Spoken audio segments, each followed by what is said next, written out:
guys, another vlog from Sus. So for today's video guys, gagawa ako ng mango graham. So nakikita nyo naman guys, mayroon akong dalawang malaking mango. So more or less, this is 1 kg kasi ang laki niya talaga. So I will just cut this mango. Igigit ready natin siya para sa ating preparation. So for now, ito muna ang may share ko. Mamaya na ang ibang video.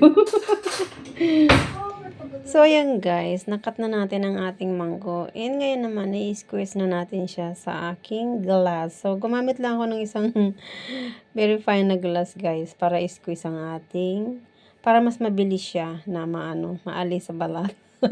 Actually, nakita ko lang din yan sa internet. So, I just try to follow it. And it's really worth it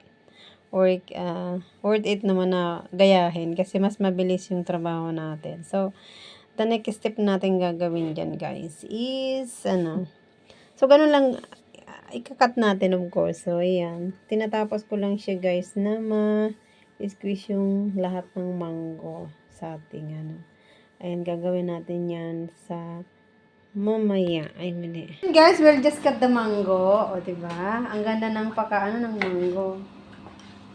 Ikakat lang natin siya guys ng pa-slant or ano ba tawag nito? Basta, ikat na lang siya guys, ganyan. So, ganun lang ang gagawin ko guys, lahat-lahat ng ating mango. Ayan, may nakat na nga ako actually. Hindi na rin ako nag-gloves guys, kasi anyway, pang personal use ko lang naman to. In my hand is malinis naman. So, magkakamay na lang tayo guys, para mas magandang kamayin daw ang lahat ng bagay. O diba? May commercial. Basta. Mas masarap daw kinakamay. So, ayan ang sabi ng aking friend. So, ganun lang guys. I-continue natin yan. So, ayan guys. Natapos na natin nakat ang ating mango. Of course, the next step natin gagawin is mag-add ako ng 2 box ng all-purpose cream. Yun yung ginamit ko. Talagang binili ko pa yan sa Philippine store guys. Kasi wala nga ganyan dito sa Moscow. So, I need to buy that one in the Philippine store. So, nagbili ako ng 2 pack ng all-purpose cream. And of course, magagamit din ako ng isang latang condensed milk. So, i-ano natin siya guys, i-blender para mag-double portion siya. So, ayun of course, inano ko muna. Nilagay ko muna ang ating 2 all-purpose cream ang tawag dyan. So, ayan, nag-mix na natin kasama na yung ating condensed milk. 1 can lang ang ginamit ko guys kasi ayoko masyadong matamis. Pag nilagay ko kasi, ang na-follow kasi sa recipe is pero I don't really like to put it too much sweet. So, I just para hindi siya ganun ka-sweet. So, naglagay lang tayo ng isang can ng condensed milk or 2 box of all-purpose flour. Ay, all-purpose cream. So, yun yung ginamit ko.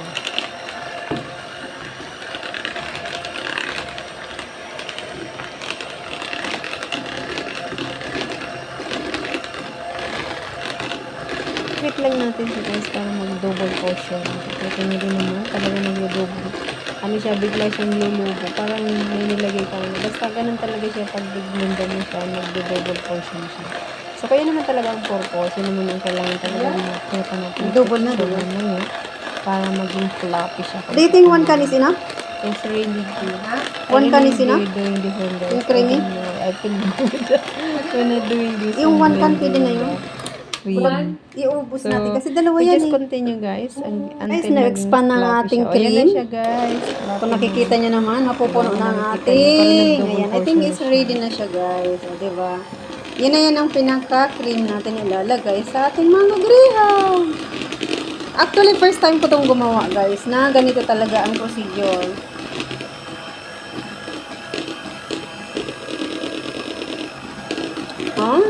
So yummy guys.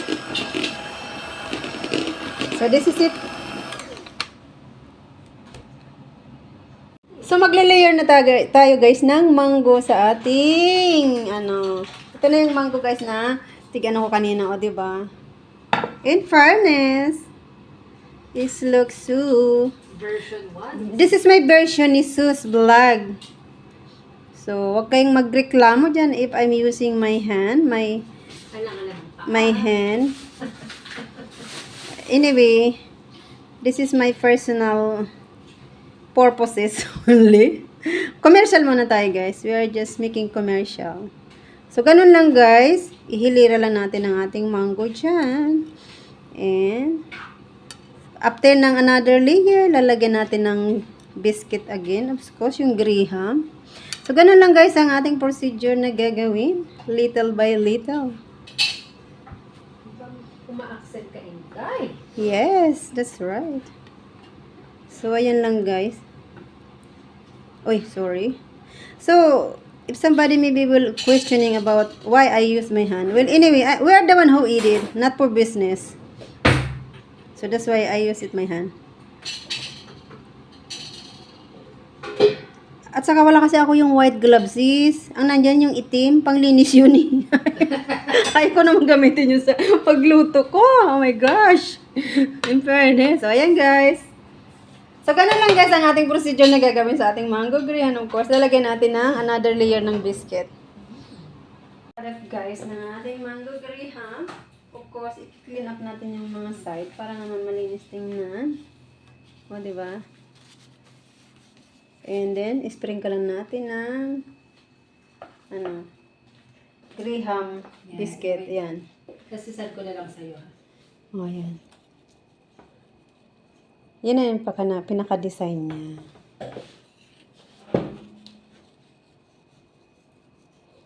Isin mo na rin kay Ami.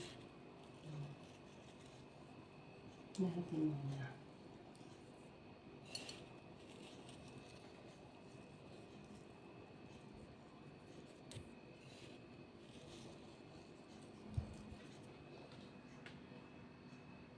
Aking friend guys, si Mira, kasama din ko sa aking pagbablog. Ang kanyang pagluto ng pansit guys, looks so good. Lalagyan namin ng crab meat kasi ayaw na namin ng meat kasi nga may mga iba na kaming pagkain na meat. So, we just tawag nun, vegetarian pansit kami ngayon guys. Health conscious daw kami ngayon. So, kasama na ako dun of course. So, ayan guys, may gulaman din akong ginawa.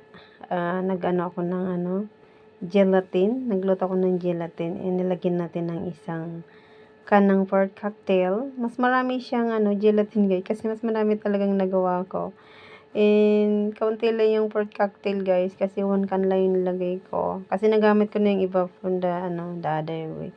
Salad kong ginawa. And may kawang din ako dyan guys. Nilagay na isang green, isang red, isang white. So yun yung ginamit kong kaong sa ating gelatin salad na tinatawag. Mayroon din akong ginawang biko guys. It's not really perfectly kasi may mali ako sa paggawa. Pero masarap na din. So ito na yung pinaka-finished product guys. So ito na guys ang ating na-fridge ko na yung guys within the whole night sa freezer. So kasi niluto ko to Saturday. So yan na siya guys. Sunday na kami nagkain niya ng with my friend. It's really so good and very tasty. Mamaya ikakat din natin siya. Really yummy. First time kong gumawa na talagang ganito yung procedure niya. So, of course, yan. Kasama na rin ang ating pansit. Pansit na pangpahaba ng buhay. So, yun lang guys. Parang ito na yung pinaka-celebration ko for my son's birthday. And of course, yan. Counting handa-handaan. Hindi ko na napicturean lahat ng pinakaan sa table kasi nakalimutan ko na. So, yun na lang guys ang may share ko sa ating pagbablog. And try natin ikat ang aking mango graham. How is the taste? Well, actually, according to my friend, kasi nagbo-voice over na lang ako guys. Nagbo-voice over na lang ako sa aking video kasi I don't know why I muted the video. But I think it's a bit noisy. So that's why I make it. That's all for today's video.